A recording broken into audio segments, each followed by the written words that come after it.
اور چونکہ اس وقت جو TLP کے سربراہ تھے وہ بعد میں وفات پا گئے، اور جو مسلم لیگ نون کے عمائدین ہیں انہوں نے بھی جو ہے پھر اسی حقیقت کو مانتے ہوئے اپنے بیانات دیے ہیں. تو اب تو یہ ایک تاریخ کے سامنے چیلنج چلا گیا ہے کہ فیض آباد دھرنا جو تھا اس کے اصل محرکین کیا تھے، اور آپ جیسے جو بالغ نظر لوگ ہیں وہ کبھی اس پر تحقیق کر کے لکھیں گے تو عوام کو حقیقت معلوم ہوگی. بس سر یہ سارا کچھ آپ تاریخ پہ نہ چھوڑیں نا. نواز شریف جب واپس آئے مینار پاکستان پہ جلسہ کیا، کہا کہ میں تاریخ کے حوالے کرتا ہوں، اللہ پر اپنا معاملہ چھوڑتا ہوں. اس سے پہلے وہ کہہ چکے کہ میرے سینے میں بہت راز ہے، میں تاریخ کے حوالے کر دوں گا، کبھی تاریخ آئے گی تو یہ راز قوم کے سامنے افشا کر دوں گا. سب کچھ تاریخ پہ نہ چھوڑیں نا، کچھ تاریخی باتیں بھی کر لیں، کچھ تاریخی بیانیے کے پیچھے اقدامات بھی کر لیں. اور مجھے اجازت دیں کہ جو نون لیگ نے خود اپنے ہاتھوں سے جنرل فیض کو کلین چٹ دی ہے، کیا یہ کسی سیاسی مصلحت کا نتیجہ ہے، سیاسی مصالحت کا نتیجہ ہے، یا لفظ سخت ہو جائے گا but please allow me to use this word, کیا کسی سیاسی منافقت کا نتیجہ ہے کہ آپ کا بیانیہ کچھ اور تھا اور جب کام آیا تو آپ لوگ اس بیانیے سے ہٹ گئے؟ جی نہیں، اس کا تاریخ پہ چھوڑنے کا معاملہ نہیں ہے. اس کے پارلیمان اب ماشاءاللہ موجود ہے، سینٹ آف پاکستان بھی اب وجود میں آ گئی ہے، تو بڑا کلیئر راستہ ہے، اور اس کے اوپر بہت دفعہ ڈسکشن بھی ہو چکی ہے کہ ایک حکومت جو ہے جو اس کا صحیح اور آئینی اور قانونی طریقہ ہے کہ ایک پارلیمانی کمیشن بنا کے، جو اس کی ماڈل کہا جاتا ہے کہ جنوبی افریقہ میں ٹروتھ اینڈ ریکنسیلیشن کمیشن تھا، کہ سارے معاملے کو جو ہے وہ کہتے ہیں نا جی ہم پینل کوڈ سے نکال کے کہ جی ہم نے ضرور کسی کو سزا دینی ہے، عدالت میں گھسیٹنا ہے، لیکن بہرحال اس کی جو حقیقت ہے وہ سب کے سامنے آنی چاہیے. تو وہ ایک کمیشن بنائیں اور اس پہ سب کو پھر مدعو کریں، اور بجائے یہ کہ کوئی کرمنل لائبلٹی ایکرو کرے،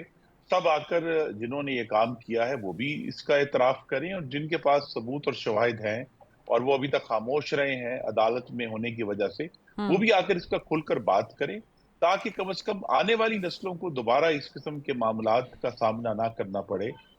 جس کا سامنا ہمیں کرنا پڑا. اور چونکہ اس وقت بھی اللہ تعالیٰ کے کرم سے میں کابینہ میں تھا، تو ہمارے لیے بڑا ایک مشکل وقت تھا جس میں مجھے بیرون ممالک کے جو میرے اس وقت کے جو کاؤنٹر پارٹ تھے وزرائے دفاع، ان کو بتانا مشکل تھا کہ پاکستان کا جو دارالخلافہ ہے وہ مفلوج کیوں ہوا ہے. اور اس کے بعد بھی ہم نے جو معاملات دیکھے تو یہ ایک بالکل اس کو تاریخ کے رحم و کرم پر نہیں چھوڑنا چاہیے، بلکہ اس کے جو پارلیمان کے ذریعے عوام کے نمائندوں کے ذریعے سچ کو سامنے لانا چاہیے. یہ بڑی اہم بات کر رہے ہیں خرم دستگیر خان صاحب، آپ کے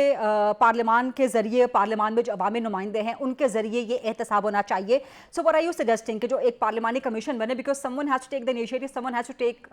the stand on this, someone has to start it somewhere. تو اسپیکر قومی اسمبلی خود سے پارلیمانی کمیشن تشکیل دے دیں، یا لیڈر آف دا ہاؤس جو کہ ونس اگین وزیر اعظم شہباز شریف ہیں وہ اس پہ کوئی انیشیٹو لیں، یا کس طرح سے ہو یہ سب کچھ؟ دیکھیے سب سے پہلے تو اس کے لیے جو موضوع فرد ہیں وہ پاکستان کے منتخب وزیر اعظم ہیں جو اس معاملے کو لے کر چل سکتے ہیں، لیکن اب محمد نواز شریف بھی پارلیمان کے رکن ہیں، اور وہ بھی ایک عوام کے نمائندے ہوتے ہوئے اور ایک حکمران جماعت کے رکن ہوتے ہوئے وہ بھی یہ انیشیٹو لے سکتے ہیں کہ سب جماعتوں کو پہلے کوئی ایک جو ٹرمز آف ریفرنس ہے وہ ڈرافٹ کر کے، اور ضروری نہیں کہ فوری طور پر اس کو جو ہے وہ ایوان کے فلور پر لایا جائے، اس کا ایک ڈرافٹ ٹرمز آف ریفرنس کا ڈرافٹ بنا کر تمام جماعتیں جو اس وقت ایوان میں ہیں، چاہے وہ قومی اسمبلی میں ہیں یا سینٹ میں ہیں، ان کے ساتھ یہ شیئر کرنا چاہیے، تاکہ یہ ایک مشترکہ پروجیکٹ ہو. یہ صرف ایک جماعت کا پروجیکٹ نہیں ہے. پاکستان کے ماضی سے کا شمار کرنا، ریکننگ ود دا پاسٹ، یہ سب کا ایک مشترکہ پروجیکٹ ہونا چاہیے. اس پہ سب کی ایگریمنٹ لے کے، اور اس میں کوئی عجلت بھی نہیں ہے، اس میں اس کو آرام سے جو ہے لے کے جایا جا سکتا ہے، لیکن ضروری یہی ہے کہ اس میں سب کا کنسنسس ہو، تاکہ ہم اس کی بنیاد پر پھر پاکستان کی جمہوریت کو، اور جس سے ہم کہتے ہیں کانسٹیٹیوشنل ریپبلک،